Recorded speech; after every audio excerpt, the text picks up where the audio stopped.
Čau! Mēs esam atpakaļ Blošo studijā pēc diezgan ilga pārtraukuma.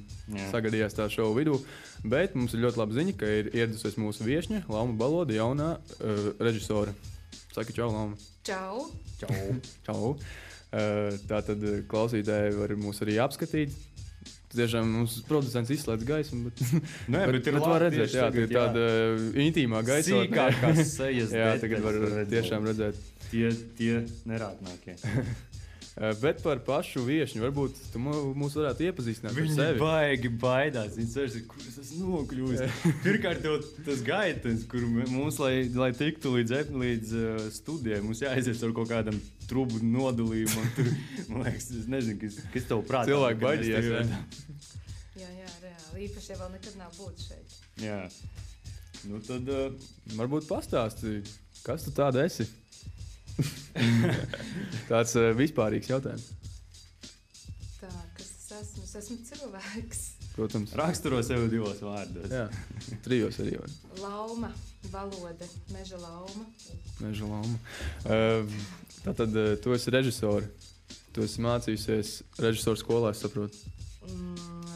Tu esi profesionāli. Šobrīd es strādāju kā aktrise, bet es drīzumā taisos nodot savu pirmo filmu, un līdz ar to es esmu arī režisori. Kā saucās filma? Filmas nosaukums ir Sterilā zona. Tu biji paredzējis to filmu jau agrāk nedaudz izdot, jā? Es biju lasījis. Filma bija paredzēts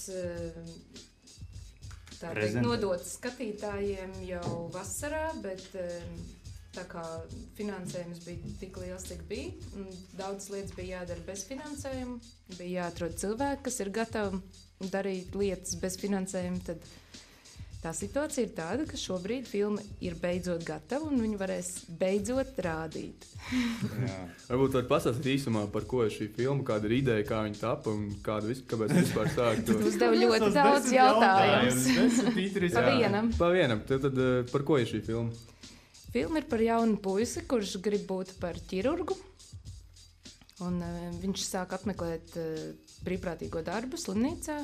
Un vienā no savām pirmajām operācijām viņš vienkārši noģībst. No bailēm?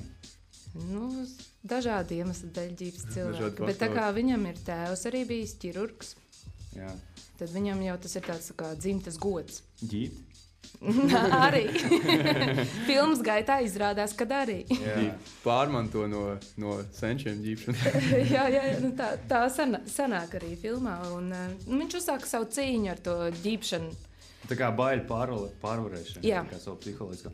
Jā. Cik gara šī filma? Tā ir īsa filma vai tā ir filmetrāža filma? Filmā ir 25 minūtes un 10 sekundes. Jā, un tas ir kaut kāds standarts vai kāpēc tieši tāds garums? Standarts ir, ka īsfilmas žanrs skaitās līdz 30 minūtēm.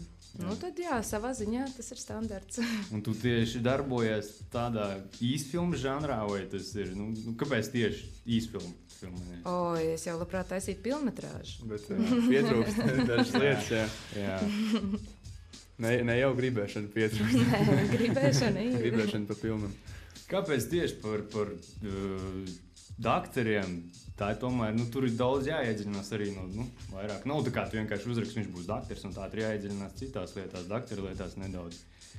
Vismaz kaut kādi izteicieni, jāzina kaut kas tāds, kāpēc tu tieši izvēlējies tādu profesiju. Ir 2 iemesli. Pirmais ir tas, ka es nāku no ārstu ģimenes. Jā. Man mamma ir ārsts, man krusmāte ir ārsts, man vecmāmiņa bija farmaceits. Un līdz ar to, tā vide ir vairāk vai mazāk zināma. Bet otra lieta ir tā, ka manā stāstā bija būtiski parādīt to, ka cilvēks kaut ko grib, bet vienkārši kaut kādā mirklī dažādu apstākļu sakritības pēc tas nav iespējams. Viņš to nespēja izdarīt vienkārši laikā viņš gribētu. Tā kā uztaisīt filmetrāžu filmu. Arī, jā. Un tad man liekas, ka daktori un tā vide un operācijas ir arī savā ziņā ļoti poētiski un ļoti skaisti, un līdz ar to stāstu var arī vispārināt. Kas ir, cik aktieri filmējās tik īsās, tik garās filmās vai kā? Cik es sapratu, tev bija maisīs tas, tev bija gan profesionāli aktieri, gan arī neprofesionāli aktieri. Jā, tieši tā.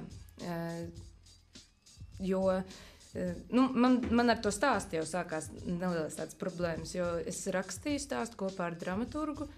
Man šis stāsts neizdevās, es nebiju apmierināta, un tad es izdomāju savu stāstu.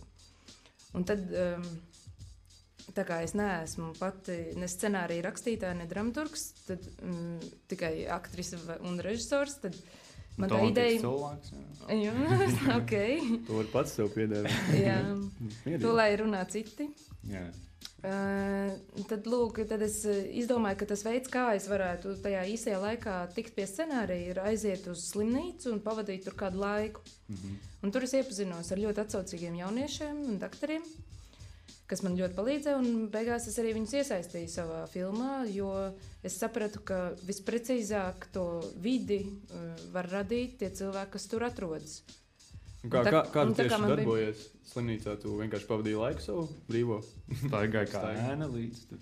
Jā, tieši tā arī bija. Jā. Es aizgāju, uzplījos. Visu laiku gribēju ar visiem sarunāties un visu redzēt. Un ļoti daudz bija ļoti atsaucīgi. Pretimnākoši cilvēki bija vispār. Pretimnākoši, jā. Kas arī man atļāva iet līdzi. Uz daudzām vietām, daudz ko atļāva ieraudzīt. Es piedalījos operācijās, kā vērotājs, un tas bija ļoti iespaidīgi. Un līdz ar to arī tie cilvēki, viņi sāka man iepazīt, un viņi arī paši atļāvās atļāvās iesaistīties tajā procesā, un arī piekrita. Jā, un tā kā arī man tas uzstādījums bija, ka man gribējās to filmu veidot tādā dokumentālā stilistikā, ka īsti nevar saprast, vai tas ir stāsts īsts, kas tiek filmēts, vai tā ir filma, un tad man bija ļoti būtiski, lai tas būtu viss precīzi. Un kā tu uzņēmi profesionāli aktieri, ka filmēsies filmā arī tādi neprofesionāli ar viņiem kopā? Tas taču viņiem bija pašiem interesanti. Jā. Viņi jau arī, kurš tad aktieris tur īpaši daudz ir bijis, piemēram, operācijas zālē, un ja ir bijis, tad jau viņš nav bijis pie samaņas. Un kad vēl visu to parāda, ko un kā, ļoti. Ne, bet tieši spēles ziņā, tā kā aktieri. Spēles ziņā... Vai var aktieris atvērties, kad viņam blakām ir, ka viņam jāspēlē, piemēram, scēna ar citu cilvēku, bet viņš nav profesionāls, un viņš nevar atvērties, piemēram? Jā, protams, kāpēc ne? Tas ir jauns izaicinājums, tas ir savādāk. Protams, varbūt brīžiem ir jāatkārto nedaudz vairāk, jo neprofesionāls ir neprofesionāls, bet es uzskatu, ka ļoti labi mums ir šajā ziņā tomēr tā saskaņa atrasta, un arī tas kontakts izveidojas labs starp tiem īstajiem ārstiem un tiem studentiem un aktieriem, un līdz ar to, ja izveidojas laba atmosfēra, tad jau arī sanāk pārējais. Bija redzama tā šķirba starp profesionāļiem un neprofesionāļiem tieši? Vai arī beigās filmā viss tā kā saplūda? Jā, un cik bija? Jā. Okay. Par to jau jums vajadzēs spriest, tad, kad jūs redzēsiet. Un cik tev nozīmīgi bija? Vai tev nebija tā, ka tu skaties no malas un tad tev varbūt tu neesi apmierināta ar to, kā nospēlēt, piemēram, kāds amatieris vai neprofesionāls vai kā, ar to nebija problēmas? Šajā ziņā tas jau ir jāskatās darba procesā, vai man tas apmierina, vai man tas neapmierina. Ja man tas neapmierina, tad man vajag atkārtot. Tu biji uzstājīga tieši tajā filmēšanas gaitā. Tu nebija tā, ka tu esi pirmā režisora, es tur kaut ko, jā. Nē. Man ir skaidra ideja, kā es iedomājos, kā tam vajadzētu būt, un tad es daru visu, lai to arī īstenotu. Un bija arī viena tāda aina, kuru mēs filmējām, un nekas nesanāk aktieriem, un tie bija tieši aktieri. Tieši tie profesionāli, jā, un beigās es sapratu, ka vaina bija manī, jo es biju radījusi to epizodu tādu, kur nebija konflikta vienkārši, un vajadzēja no tās epizodes atteikties, un no tās 1,5 vai 2 stundu darba arī, diemžēl. Bet tā gadās. Cik daudz vecāku nespēj šādu problēmu sevī saskatīt, atteikties no kaut kā. Jā. Kā notiek šī filmas pasniegšana? Pirmizrāde, kur, kā, tas ir skan baigi nopietni, bet es nevaru iedomāties Latvijā, piemēram, īsi filmi tīpaši. Kaut kādi konkursi vai, kā tas notiek vispār? Pirmizrāde būs pirmizrāde. Pirmizrāde man gribas uztaisīt kā īstu svētkus visiem iesaistītajiem. Es kopā ar manu producentu Elīnu Zazērsku, mēs kopā organizējam ballīti. Un gribas uztaisīt īstus svētkus visiem iesaistītajiem un arī visiem tiem, kas atbalstīja mani konkursā Labie darbi. Jo ik pa laikam kāds man vēl atsūta e-pastu, kad tad būs filmas pirmsrāde. Šobrīd es vēl jums nevaru atklāt vietu, kurā tas notiks un kad tieši, jo par tām sīkajām detaļām mēs uzzināsim pirmdien, bet es ļoti vēl joprojām ceru, ka tas notiks līdz šī gada beigām. Tad pirmdien tas ir tūlīt jau. Jā, tūlīt. Mēs ļoti tādā brīdī esam notrāpījuši. Tieši tā, īsi pirms. Īstajā brīdī, jā. Un tad mēs to varētu uzaicināt īsi pēc. Jūs varat ierasties pirms ar mikrofonu. Ja mūs uzaicinās. Uzaicinās. Būs informācija visos mēdījos, būs informācija draugiem LV un Facebookā un Twitterī. Un visur, kur mēs neesam. Sociālajās portālās. Jā. Vispār varbūt tu varētu pastāstīt, lai kļūtu par režisoru. Kam ir jāiziet cauri? Jautājums. Grūtā bērnība, par ko mums vispār arī būs nākamā šova daļa. Varbūt mēs varam iesākt, ievadīt šo bērnību grūto vai vienalga vai jaunību, kā tu kļūtu par režisoru. Man šķiet, ka ir jābūt vēlmei izstāstīt kādu stāstu bildēs.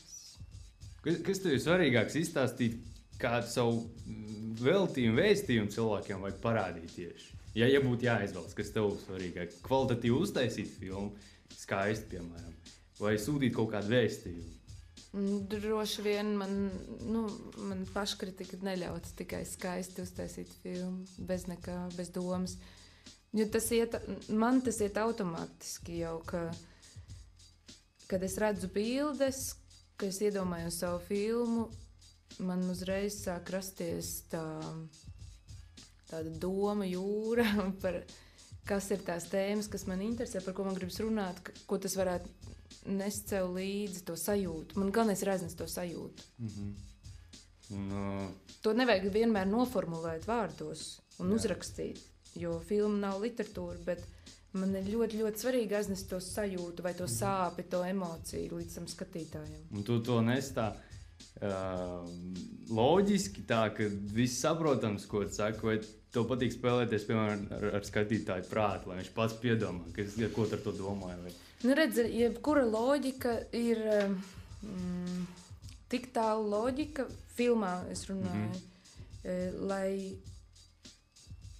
skatītājiem nebūtu sajūta, ka viņam jau paliek garlaicīgi, ka viņš jau pats zina, kas notiks tālāk, vai ne?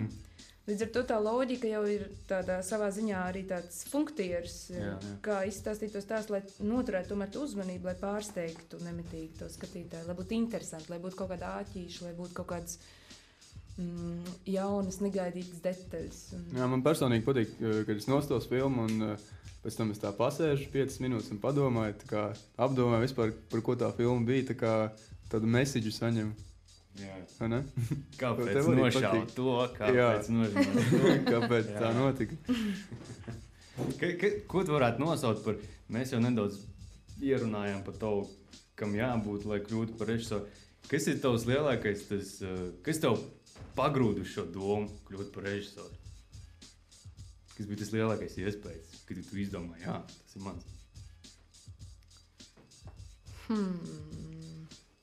Droši vien kaut kāds pretruns par to, ka redz, es sāku vispār, kad es sāku mācīties, es iestājos teātra režisoros. Bet teātra režisoros es iestājos tāpēc, ka es nobijos aiziet uz aktieriem. Kāpēc? Tāpēc, ka man bija kaut kāds kompleks, kaut kāda nepārliecinātība par to, ka tur es varētu netikt. Jo konkurss tur ir liels. Konkurences dēļ tieši. Droši vien, jā. Un tad, kad es sāku mācīties teātra režisors pie Mārs Ķimeles, tur mums bija pašiem jāspēlē, jo tur ir jābūt aktieriem arī. Tad es sapratu, ka jā, es esmu nošāvus greizi. Un tad es aizbraucu uz Poliju, kur es mācījos... It kā es aizbraucu Erasmus programmā mācīties kā režisors, bet tā kā es no sākuma nezināju valodu, tad es tur pavadīju savu laiku kā aktris, un tad es vēl vairāk ar to visu aizrāvos.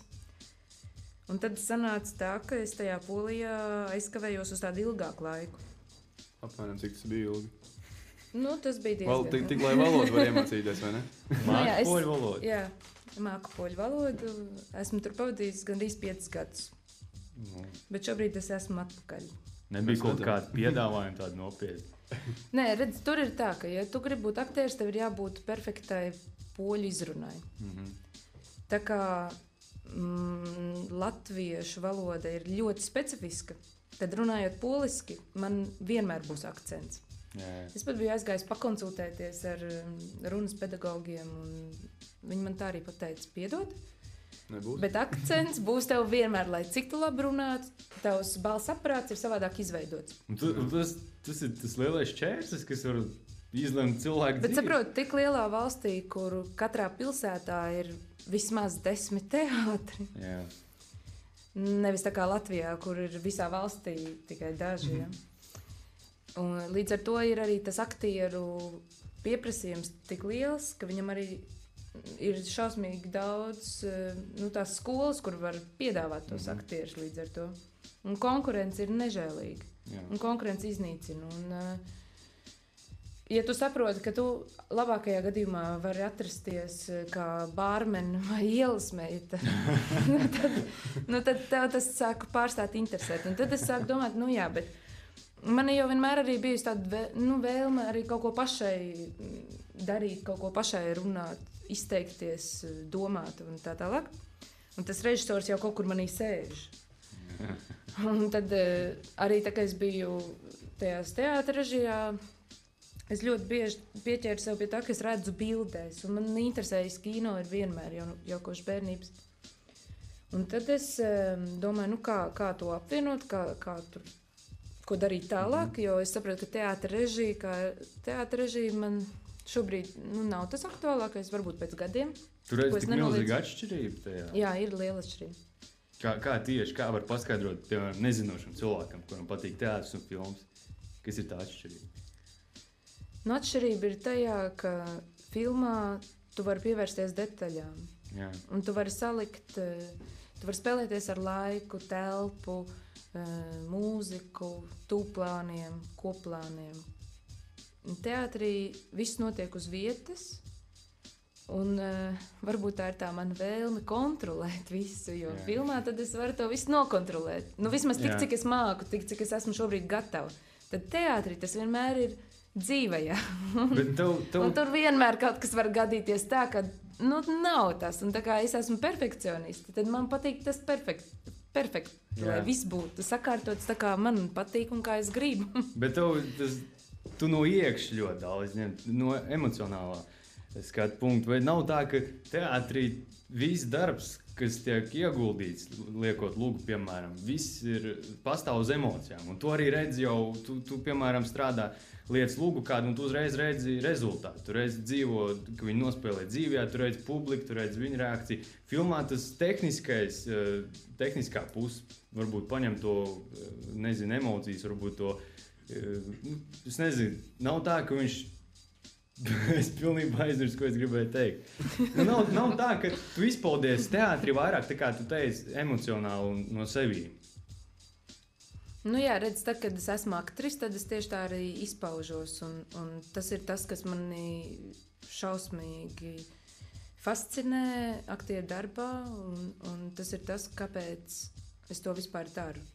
Tieši tā emocionālā izpaušanās, jo man vienmēr ir visi teikuši, ka man kaut kas bišķi pa daudz ar savām emocijām, ka jātiek galā. Un tas ir viens veids, kur man neviens nesaka, ka ir pa daudz emocijas, bet kur tas ir mans instruments, kur es pielietoju. Un tagad būs tavas filmas pirmizrāde, un pēc tam ir jau kāda plāna par jaunu filmu režisēt tieši. Jo tu strādā, tu pa aktris strādā, tu ir vairāk projektā vai? Šobrīd mēs ar Kristīnu Vītolu, Dirtī Dīlu teātro, taisam izrādi Sieviete, dieviete. Un ko tur spēlē? Sieviete vai dieviete? Sieviete, dieviete. Abas reizes. Pirmizrāde būs 27. janvārī. Tā kā arī varēs aiziet. Ejam visi. Nākat ciemos. Par filmām tu prasīji. Jā, man ir jauna ideja. Šoreiz filmetrāžu filmai. Kuru, diemžēl, Kultūra Kapitāla fonds uzskatīja par pārāk negatīvu. Vai kā viņi tur bija vēstulē atrakstījuši, ka viņi uzskatot, ka es neesmu spējīga, laikam, īstenot projektu. Kas bija viņa pamats, tā teikt? Nu, tas bija tas arguments, nu, ka viņi tā domā. Nu, ok, nu es saprotu, jā, mans CV nav pilns ar pilnmetrāžu filmām, bet, nu, jādod jau iespēja arī jaunajiem. Bet gan jau es tāpat viņu uztaisīšu, jo, ja es kaut ko apņemos, tad parasti es to arī īstenoju. Tā būs tava prioritāte, savu filmu? Nē, mana prioritāte ir spēlēt. Man gribas spēlēt. Un es meklēju katru iespēju, kur es varu spēlēt aktrise un piedalīties interesantās lietās. Es tā teikt, esmu drīzāk aktrise ar hobiju režisēt. Un ja tu režisē savu filmu, tu turpat arī sev atvēl kādu lomu? Jā, šajā filmā Sterilā zona es atvēlēju sev maziņu lomu, protams. Tā kā Quentins Tarantino savās filmās. Pareizi, jā. Viņš gan arī katrā filmā. Piemēram, tad, kad es aizstāvēju savu maģistra darbu ar šo filmu, es biju ļoti satraukusies, un es komisijai tā arī pateicu, ka es esmu beidzot sapratusi, kāpēc es gribu būt režisori. Nu, tā arī pajautāja, kāpēc? Jo es gribu spēlēt savās filmās. Pareizi. Nu jā, ko tik no uztraukuma nesaka, bet nu, taisnība jau tajā ir. Jā, bet pirms tu taisīji šo te sterilo zonu, es dzirdēju, ka tu biji piedalīsies arī labajos darbos projektā. Šis arī ir tas projekts, kas piedalījās labajos darbos. Un tu iegūti finansējumu priekš filmas? Jā. Jā, un kā tu domā, kad pēc šīs filmas taisīt šo te filmetrāžu filmu, vai tu arī mēģinās piedalīties kaut kādos projektos vai rakstīt? Vai kā? Protams, ka ir jāpiedalās dažādos projektu konkursos, visur, kur vien ir iespējams dabūt naudu. Jo, nu, kā tad savādāk to filmu var uztaisīt? Jo viens ir tas, ka tu vēl vari aizraut cilvēkus ar savu ideju, lai viņu realizētu, bet nu, ir arī tādas lietas, kur vienkārši ir jāsamaksā. Piemēram, par tehniku vai benzīnu, lai tu kaut ko izdarītu. Par cepumiem mums. Par cepumiem, jā. Kontaktiem. Un tas varētu būt tas grūtākais aspekts filmēt filmu. Tieši finansiāli, visu sagādāt finansiālā ziņā. Vai ir vēl kaut kas vienkārši... Jā un nē. Nu, kā jau es iepriekš teicu, man patīk, ka lietas tiek izdarītas tik labi, cik es varu, un vēl bišķiņi labāk.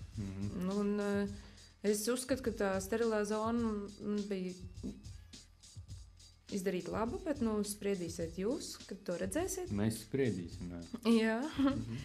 Un tad tagad gribas to izdarīt labāk, un man visvairāk šobrīd gribētos piesaistīt profesionālu scenāristu. Tu negribi pat rakstīt? Nē, tāpēc, ka es to nedaru labi. Un to es zinu. Un labāk nedarīt lietas, kuras tu... es arī rakstīju sterilajā zonē, un es zinu, ka es to nedaru labi. Sliktāk pieredze. Protams, ka ir bijusi sliktāk pieredze, bet es uzskatu, ka ir... Katram jādara savs darbiņš. Un tas, kur viņš dara vislabāk. Un kāpēc jaukties tur, kur tu neesi vislabākais, un pretendēt uz kaut ko, ka tu varētu būt labs. Jo, ja gribas labu rezultātu, tad vajag labus speciālistus. Un man gribas piesaistīt kādu, es jau pat domāju par ārzemju scenāristu, un līdz ar to arī es gribu pieteikt šo ideju kādiem ārzemju workshopiem, meistardarbnīcām. Un tagad tev jau būs ko rādīt savus produktus jau pirms tam. Nu jā, tas ir ļoti būtiski. Protams. Šobrīd pēc pirmizrādes arī filma tiks sūtīta uz dažādiem festivāliem, un es ceru, ka arī kaut kur kādam iepatiksies beidzot, un kāds uzzinās par manu esamību. Tagad jau var uzzināt no mūsu radio, runās skaļāk. Nu jā. Vai tev ir kāda, piemēram, tu to sterilo zonu, cik tur ir, nav jau tāda informācija, bet cik daudz tur aktieri filmēs, profesionāli tieši? Galvenajā lomā ir Jurģis Pulenieks. Tas ir ļoti talantīgs jaunais aktieris, šobrīd vēl mācās. Viņa draudzene Agnes spēlē Ines Puģa, kas šogad beidza Kultūras akadēmijā, arī ir režisors, bet viņa strādā kā aktrise Valmieras drāmas teātrī. Pārējās lomās ir Andis Kvēps, Lāsma Kugrēna. Tie ir aktieri. Laikam nevienu neaizmirst. Kas tēloja operējumu?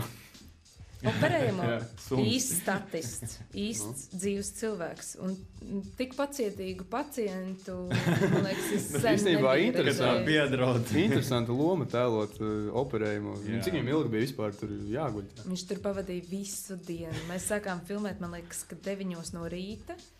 Un 12 stundas mēs arī filmējām. Tur izturībā. Kārtīgi, pilnīgi. Viņš arī tur aizmiga un tā, un ļoti, ļoti pacietīgi un vispār, kolosāli. Es droši vien neko tādu neparakstītos, lai man ar jodu smērētu kādas 10 reizes vēderi, piemēram, un atkal mazgāt, un to vēderi pirms tam vēl noskūtu. Kāds ir tavs, kā tu uzsāc darbu? Kā bija, kad tu pirmā diena filmēšanai? Kā bija tev, vai tu jau biji tikusies ar visiem tiem aktieriem, jau bija labās attiecībās ar viņiem? Ar visiem? Protams, jo filmas darbs nesāks filmēšanas laukumā. Pirmkārt ir ideja, tad tu to ideju izstrādā, tad tu pieaicini cilvēkus, ar kuriem tu viņu kopā gribi realizēt. Tad tu sāc runāt par koncepciju, kā tu to redzi, sāc aizraut tos cilvēkus ar savu ideju, kā lai viņi arī noticētu tam, kā vajadzētu, un kopēji vienotos par to gala, kā tas varētu izskatīties. Un tad tu sāc meklēt arī pārējos dalībniekus, kas to spēs realizēt, kā aktierus un tehnisko personālu. Un aktieru atlase jau arī ir ilgstošs process, tā saucamais tās kāstings. Un diezgan daudz cilvēki. Es, piemēram, kā režisors jau mēnešiem runājot ar aktieriem, es visu laiku viņu skanēju, vai tas varētu atbilst man tai lomai, vai tas varētu atbilst. Vai tā ir īstā? Nē, laikam tā nebūs. Ok, meklēsim citu. Tas ir visu laiku tāds process, un tad, kad ir pirmā filmēšanas diena, tad jau īstenībā visas lietas ir izrunātas. Un uz laukuma notiek tikai realizācija un pielabošana, un ja kaut kas nenotiek tā, kā bija iecerēts, tad ātri jāizdomā kaut kas vietā. Un cik ilgi aizņem šo 25 minūtes garās vai īsās filmēšana vispār kopumā no pirmās dienas līdz šodienai? Ar visu idejas izdomāšanu. Visu pilnībā. Tā, pirmo ideja pirmo reizi galvā iešāvās laikam pagājušā gada augusta beigās, bet tā ideja, kas man iešāvās galvā tad, ir 180 grādus pagriezusies citā virzienā. Jā. Kā parasti. Jā, jo no to tā citreiz notiek vienkārši. Bija tā, ka tu izdomāji to ideju, tad es rakstīšu, sāc rakstīt visu. Un tad bija tāds klikšķis, vai ne? Bija tā, ka es izdomāju to ideju, vajag foršais dokumentālais stāsts un visu, un es rakstīšu pati. Tad es sapratu jau kuro reizi, ka es tomēr nerakstu labi. Ka man nevajag pašai rakstīt, ka ir jāpiesaist kāds cilvēks. Es piesaistīju vienu jaunu, talantīgu scenāriju rakstītāju, bet, diemžēl, mums tā sadarbība neizdevās tā, kā gribējās. Mēs nesapratāmies tomēr līdz galam, un tas gala rezultāts man galīgi neapmierināja. Un es sapratu, ka ir reāli palicis mēnesis pirms man scenārija tā kā aizstāvēšanas, jo mums ir priekšaizstāvēšana, un man ir scenārijs, kurš man galīgi nepatīk. Kur es neredzu, kur es nespēšu realizēt. Un tad man sākās melnais periods manā dzīvē. Un neziņu, ko darīt. Un dienā, kad es aizgāju uz savu priekšaizstāvēšanu, man beidzot radās ideja, kā es varētu uzrakstīt to scenāriju. Tas ir tas, ko es arī stāstīju, ka es varētu iet uz slimnīcu un vienkārši tur sēdēt un vākt stāstus. Yeah. Lūk, un tad tā arī tas tālāk jau bija vienkāršāk. Jo tad jau vairs nekas neatlika, kā tikai tajā laikā realizēt. Es atceros, man priekšaizstāvēšanā visi jautāja, Lauma, bet vai tu tik tiešām domā, ka tu pabeigsi to filmu un aizstāvēsi savu maģistra grādu? Un es teicu, ka jā, un rezultāts ir tāds, ka mēs bijām 6 priekšaizstāvēšanā, bet tikai 3 tomēr pabeidzām. Tu biji viena no tām. Jā, es biju viena no tām. Prieks. Protams, ka prieks. Tad varbūt parunāsim par tevi kā aktrisi, vai tu atceries savu pirmo lomu, kad viņa vispār bija un kas tā bija? Pati varbūt bērndārziņā, varbūt kas tur... Pirmā mana loma noteikti jau bija mājās, dejojot ar tēti Gulbju ezeru lielajā istabā.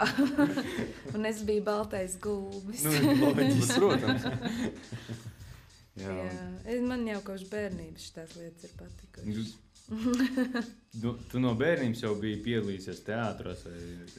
Es mājās, man uzdāvināja tētis Leļu teātri, tad es mājās to arī spēlēju, un es organizēju savu brāli un māsītes un brālēnus, un taisīju tādus uzvedumiņus un kaimiņus un kaimiņienes. Un pati ar sevi spēlējos, un tētis strādāja kādreiz, palīdzēja Ogres televīzijā filmēt, līdz ar to mums bija pieejama kamera. Un ir ļoti daudz mājas kronikās safilmētā materiāla, kur materiāls sākas tā, ka es kaut ko dīdos kameras priekšā un tēti saka, tu gribēji, lai es te uzfilmēju, ko tu darīsi? Un tad es kaut ko uz vietas domāju, jo man gribējās, lai man filmē, man ļoti patika. Un es arī dziedāju un dejoju un vadīju visādas skolas pasākumus kādreiz. Un es sapratu, ka es uz skatuves jūtos ļoti labi. Jā. Un kā tev nebija kaut kāda, kā attiecās tavu mammu, piemēram? Tik daudz sieviešu ģimenē viens profesijas pārstāvis, un tu pēkšņi tik atšķirīgi profesiju izvēlies. Protams, mana māma jau gribēja, lai es būtu pat par ārstu. Tas ir loģiski. Un tad, kad es stājos akadēmijā, es viņai nemaz nepateicu, ka es stāšos akadēmijā uz režisoriem vai aktieriem. Un tas bija tāds noslēpums man un tētim.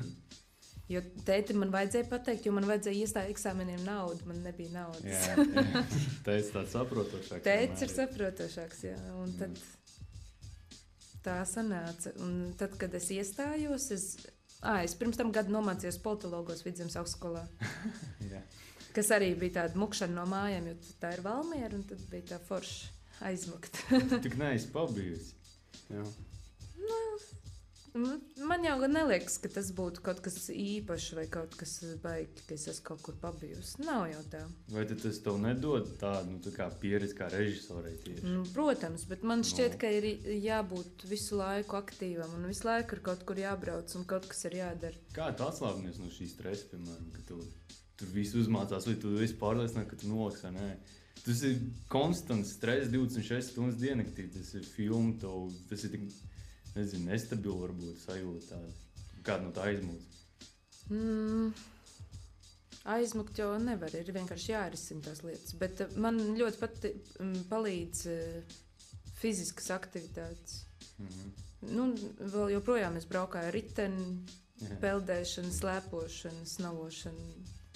Jebkas, kas vienkārši ir fiziska darbība. Man arī patīk ēst taisīt, jo tad tu griez to savu sīpolu un tu vienkārši skaties, lai tu neiegriez savos tajos pirkstos. Koncentrējies kaut kam citam. Jā, tieši tā. Tā ēst citiem. Un tā ir tā kā tāda meditācija. Jā, man jau kopš, mēs ģimenē esam 6 cilvēki, un ja kaut ko taisīju, tad taisīju visiem, un tagad es dzīvoju viena pati. Un tagad es taisu pa daudz, un es ļoti bieži aicinu cilvēkus ciemos vienkārši paēst. Jā, varbūt mēs varētu nedaudz pievērsties. Mums ir jautājumi 2. Mums Valmiera jautājumi. Kārlis jautā, vai Latvijā šim arodam ir potenciāls, un kāda ir tava mērķa nākotnē? Vai šim arodam ir potenciāls? Var jau tā utopiski un naivi cerēt un teikt, jā, protams, ir potenciāls, nenormāls. Reāli ir tā, ka man šī lieta patīk, un es bez tās nevaru. Un es gribu to realizēt. Pēc iespējas meklēt jaunus risinājumus un jaunas iespējas kā to izdarīt pēc iespējas labāk, interesantāk. Un tīri Latvijā, protams, īpaši arī tādā īsfilmu žanrā vispār nav nekādas perspektīvas. Ir jātaisa vienkārši labas filmas, jo labu filmu trūkums Latvijā ir. Un kāpēc nestrādāt, nedarboties, nemēģināt? Revolūcija taisīt. Jā, kāpēc ne? Būs pirmajam, jā. Bet izdzīvot ar to ir ļoti grūti, jā. Nav tāda griba aizbraukt kaut kādu citu valsti, tieši attīstītāk šajā jomā? Redz, es jau biju aizmukusi, un šobrīd man vairāk interesē tādas sadarbības iespējas. Jo es esmu atbraukusi atpakaļ, es tagad esmu te, un es jūtu, ka man tā Latvija kā zeme, man viņa velk atpakaļ, man viņa vilks atpakaļ, un es to izjūtu tīri enerģētiski. Radošam cilvēkam tas ir daudz saprotamāk. Un mums vēl jautā Lauva. Kādu tu sevi redzi pēc 10 gadiem? Pēc 10 gadiem? Jā, tas tāds jautājums būs vienmēr visiem viesiem, man liekas. Tā, man būs 37. Jā. Es ceru, ka man būs jau bijusi kāda iespēja realizēt kaut ko, varbūt arī aplausties, lai iemācītos kaut ko jaunu atkal. Es tiešām ceru, ka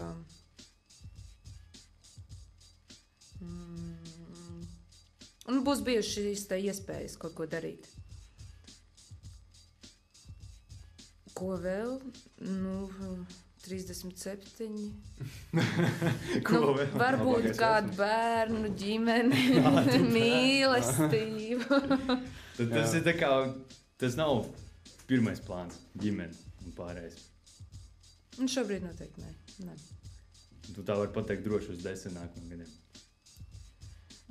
Nē, tas, tad, kad atnāk, tad jau tas ir. Jā. Bet, ja tu to uzstādi kā mērķi un to meklē, tas nekad neatnāks. Ja tu visu laiku esi tā sakoncentrējies un tā esi iespīlējies uz to, ka tā ir tā mīlestība vai tā nav tā mīlestība. Tā būs tā mana ģimene vai tā nebūs tā mana ģimene. Un tad tu jau īstenībā vairs nespēji atbrīvoties un pats sniegt to mīlestību. Tu tikai gaidi un tu esi tajā saspringzinājumā, ka tu neko arī nepielaidi sev klāt. Ja mēs tā izrunājamies par mīlestību, kas ir tas žanrs, kurā tu jūties visvieglāk strādāt, tev ir patīkamāk? To jautājumu tu varētu man uzdot pēc 10 gadiem, tad, kad es ceru, ka es būšu uztaisījis jau kādas pāris filmas, lai pateikt, jo redz, man visvairāk interesē traģikomiskais žanrs, bet tas ir ļoti sarežģīts žanrs un ļoti grūti ir uztaisīt šajā žanrā jebko, jo drāmu uztaisīt ir visvienkāršāk. Jā. Tu gribi taisīt komēdiju, bet beigās sanāk drāma. Un tas jau ir tā. Un traģikomēdija ir tas pa vidu, jo man tādi tikai joki un tikai smiešanās arī, man nepatīk. Un man arī nav tāda humora izjūta. Man ar humora izjūta pašai ir bišķiņ tā. Un tad tikai uz to traģikomismu velk. Vismaz atzīst. Kur tur slēpt? Jā, mums arī raksta, ka Loma visa ģimene tevi arī klausās. Kas par ģimeni? Tev kaut kā cita ģimene? Čau, manēja. Čau. Pasveicināt, jā. Varbūt parunāsim par skūpstīšanos. Par skūpstīšanos? Kā ir, kā aktieris spēj sev pielauzt, piemēram? Es šito nekad neesmu sapratis. Kā viņš, piemēram, ja viņam ir ģimene vai ja viņam ir meitene vai kaut kas tāds, kā viņš sev pielauž skūpstīties ar aktrisi citu, piemēram? Vai tev ir bijis tāds moments, ka tev tas jādara? Redzi, man kā aktrisei, mans ķermenis ir instruments. Un līdz ar to arī manas lūpas ir instruments.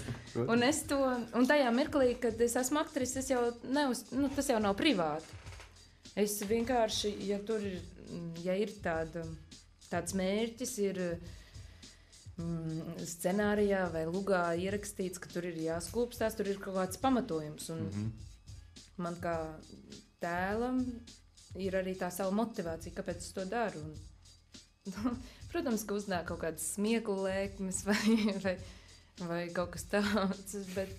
Kā tu tiec galā, kā tu sagatavo sev lomai? Piemēram, tam ir emocionāli jādodas. Tagad uz skatuves tev būs. Kā tu sagatavo sev, piemēram? Nezinu. Nu, redz, mēģinājumi jau ir garš process. Mēs šobrīd mēģinām izrādi, kurai pirmizrāde būs janvāra beigās. Un tu jau ļoti daudz domām, ļoti daudz sajūtām izēj tajā darba procesā cauri. Un pēc tam, tad, kad tuvojas jau tā izrāde, tad jau tev normāli ir tā, ka tev ir kaut kā sakārtojies tā tava emocionālā tēla līkne. Un tad arī pie katras izrādes ir savādāk, kā tur sagatavoties un kā nonākt līdz tiem stāvokļiem un kā sajust. Es pat īsti nav tādas vienas formulas, un katram tas ir savādāk. Un kā tu varbūt uzskati to, ka tev kā jauna režisorai tev tūlīt nāks ārā savu īsfilmu? Kāda ir tava nostāja pret latviešu mūzikas un filmu izplatīšanu internetā tieši šodien? Vai tas tev varētu būt kā plus kā jaunai režisorai, vai tomēr? Es domāju, ka tas ir normāli, un tā ir mūsu nākotne. Un internets, lai arī cik viņš būtu parazītisks brīžiem priekš manis pašas, jo viņš ievelk mani tur un tur. Un tā ir jau savā ziņā grūti kontrolējama atkarība. Tad es jau uzskatu, ka pieejama internetā tā ir ļoti laba lieta, jo ļoti daudz cilvēki ir kā lai saka. Bet redzi, ja viņas zog, bet ja viņas būtu brīvi pieejams, tad varbūt tas būtu savādāk. Bet no otras puses arī, tu taisi filmu un tu tajā ieguldi dažādas resursus un līdzekļus. Un, ja nozog tavu filmu internetā, tas arī nav forši. Bet es nezinu, kā varētu atrast to līdzsvaru vai to pareizāko risinājumu. Bet es zinu to, ka jauniem režisoriem, aktieriem tā ir lieliski iespēja kā parādīt, kas tu esi. Tieši iepazīstināt ar sevi. Tieši tā, jā. Tad parunāsim par tevi par šo jautājumu pēc 10 gadiem. Tev būs 10 Sarunāts. Šeit pat pēc 10 gadiem. Tiekamies. Cerams, ka mēs arī kaut kur uzaugsim. Jā. Tas atkarīgs no mūsu producenta Jāņa vairāk. Viņš mums maksā. Jā. Tad es domāju, ka mēs varētu nobeigt šo skaisto interviju. Kā tu domā, gan? Es domāju, mēs varam teikt paldies Laumai. Jā, jautājumu vairāk nekāda nav. Paldies jums, paldies, ka uzaicinājāt. Gaidīšu filmas pirmizrādē, informācija sekos. Varbūt pasaki vēlreiz par to filmas pirmizrādi un par savu teātra darbību, varbūt noreklamē. Jā, ok. Filma sauc Sterilā zona. Pirmdien būs visa informācija, un cerams, ka otrdien jau būs arī informācija presē. Un cerams, ka pirmizrāde būs līdz gada beigām. Vietu nepateikšu, tas ir noslēpums, intriga, jo gribas uztaisīt ballīti. Un līdz ar to ir jābūt tā intrigai. Un izrāde, kurā šobrīd es piedalos, ir izrāde Sieviete, dieviete. Un pirmizrāde būs 27. janvārī Tirtīt Dīlu teātro telpās. Un izrādes režisori ir Kristīna Vītola. Un kur tev tieši tev personīgi var sekot, piemēram, internetā tev atrast?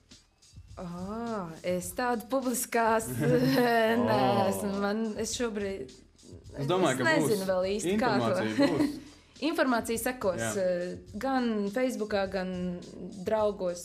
Ceru, ka kāds ieliks arī Twitterī, jo tur es vēl turos pa gabalu no tā. Jā, es domāju, paldies Laumai. Jā, tad laižam mūsu viesi. Iesim muzikālajā pauzē, pavadīsim Laumu. Patīkami intervijā. Tā bija Lauma Balode jaunā. Es teiktu, ka izcilākā latviešu režisore. Pēc 10 gadiem noteikti. Pēc 10 gadiem tiekamies jūsu privātajā rādio ceremonijā. Studijā, un tad parunāsim par to, cik mēs katrs izcili. Jā, paldies. Labi, iesim pauzītē, un pēc tam atgriezīsimies ar mūsu bērnības topu.